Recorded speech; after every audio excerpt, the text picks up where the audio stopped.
Good evening, afternoon, or morning. Movie Cat is at the microphone. Today I will tell you a story in which all men are villains, fools and weaklings. For your attention, the third part of the action movie which the creators wanted to sell on the wave of popularity of the feminism movement. Charlie's Angels 3. Sit down, keep your hands where I can see them.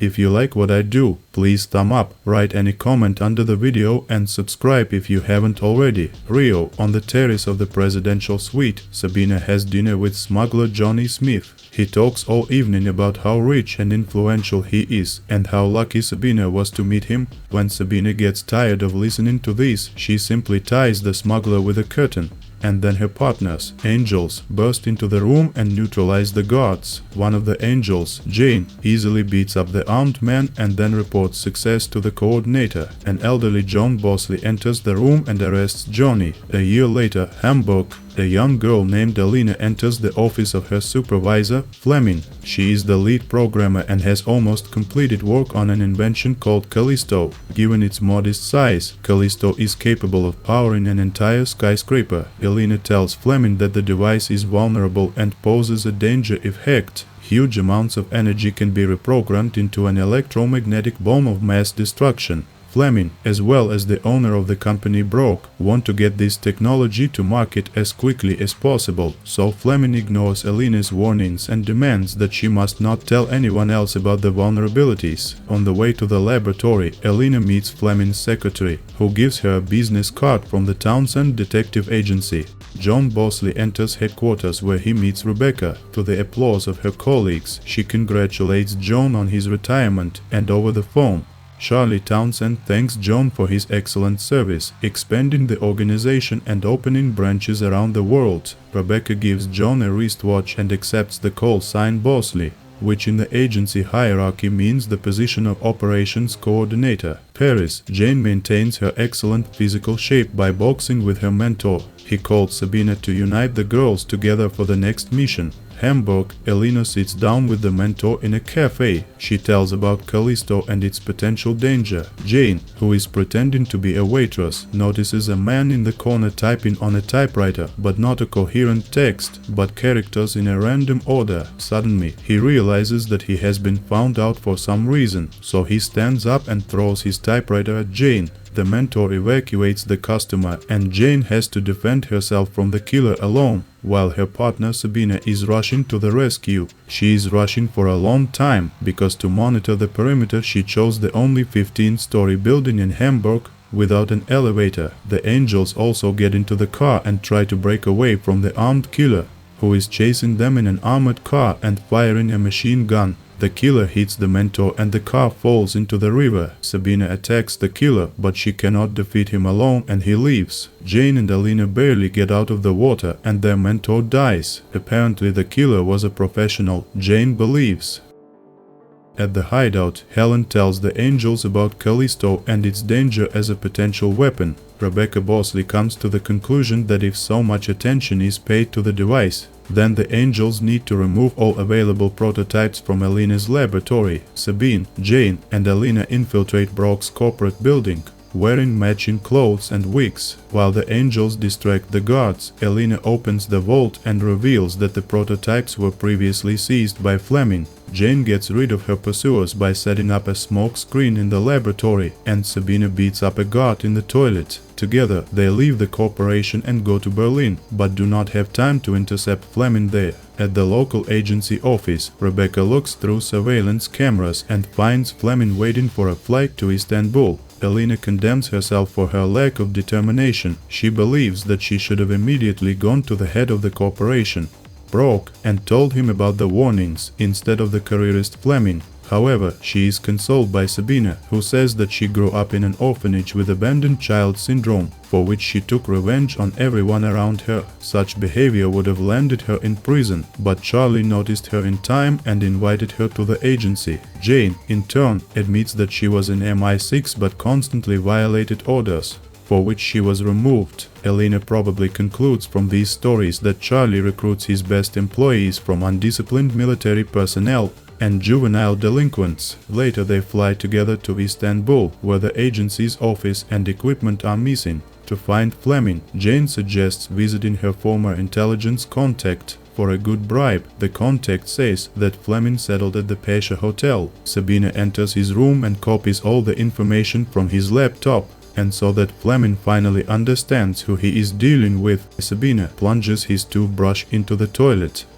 Angels are watching him to remove information from his phone. At the market, Fleming trips over Jane's foot and falls. While she is apologizing, Sabina manages to copy the data from the fallen phone and then return it to Fleming. The angels find out that today he has a meeting at the local horse races, where the richest and most influential people usually come. Sabina disguises herself as a jockey and sneaks inside the racetrack, while Elena and Jane look for Fleming among the crowd. The angels find him alone with the sheikh and Rebecca orders them to be stopped. Jane takes aim with a sleeping dart and sees next to Fleming the same killer who murdered her mentor. She shoots but misses, so Fleming quickly gets into the car with the customers and drives away. Sabina saddles a horse and at the last moment manages to attach a GPS tracker to the fugitive's car. The angels chase Fleming and come to a quarry outside the city. They see that his car is in the workshop and Jane, without any plan, sneaks into the control room through the sunroof.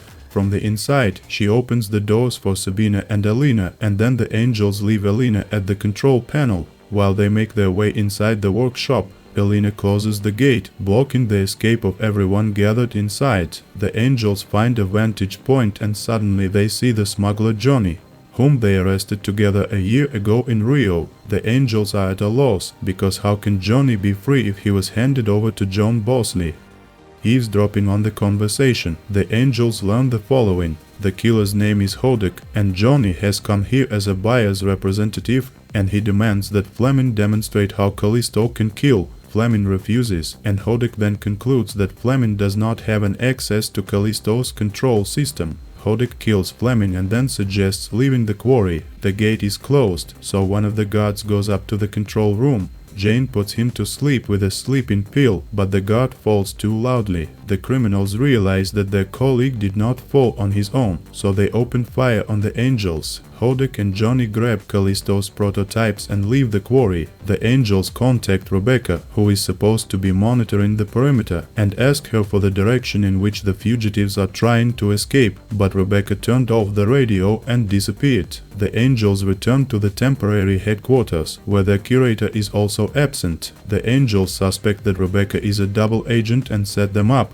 because in the end the prototypes are disappeared. Fleming is dead. Killer Hodek and the smuggler Jonny are free. Suddenly, John Bosley contacts the angels and orders them to immediately leave the shelter. The next moment, a powerful explosion destroys the building, and the girls are thrown to the corners. Elena is the first to come to her senses. She goes outside and sees John shooting Rebecca with a pistol. John says that Rebecca is a traitor and takes Elena with him.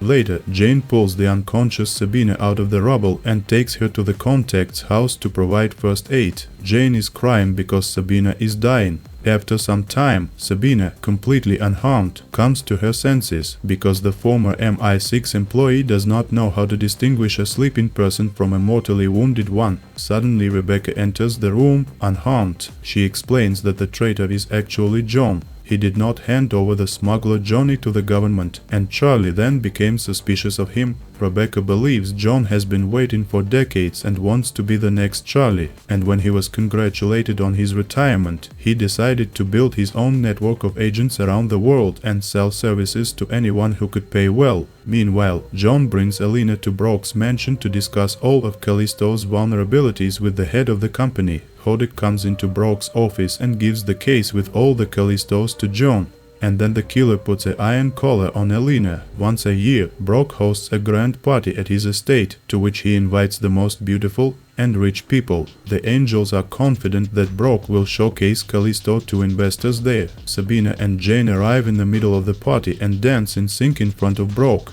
presumably to remain unnoticed. Then they go upstairs, neutralize the guard with a taser, and go look for Elena. At this moment, John demands that Elena hack Callisto and reprogram it into a weapon. Suddenly, Brock enters his office and is surprised by all three present, especially Elena, because he asked to get rid of her. Brock orders Elena to be killed, after which he goes to the exit.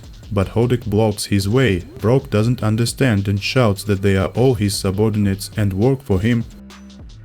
John smiles and demands full access to the invention, otherwise he will make Brock the culprit of all the murders that have already happened. When John gains access, he forces Alina to reprogram Callisto to be hit with an electromagnetic pulse. One floor below, the angels enter their own code into Brock's safe, drawing the attention of the security system. Hodek goes down and is attacked by angels. In hand-to-hand combat, Sabina takes the pass key from him and runs upstairs to free Alina, leaving Hodek and Jane. John reassures Brock because he will still remain the formal owner of Callisto and will revolutionize the energy market. John then activates Callisto to make a small burst of energy to test the device and kill Alina at the same time. In the battle, Jane's desire to avenge her mentor and Hodek's lack of a typewriter give her the advantage to win. Jane throws Hodek onto a long, sharp sculpture and he dies. Sabina frees Alina from captivity and together they go downstairs. In the central hall of the estate, Rebecca finds John and attacks him.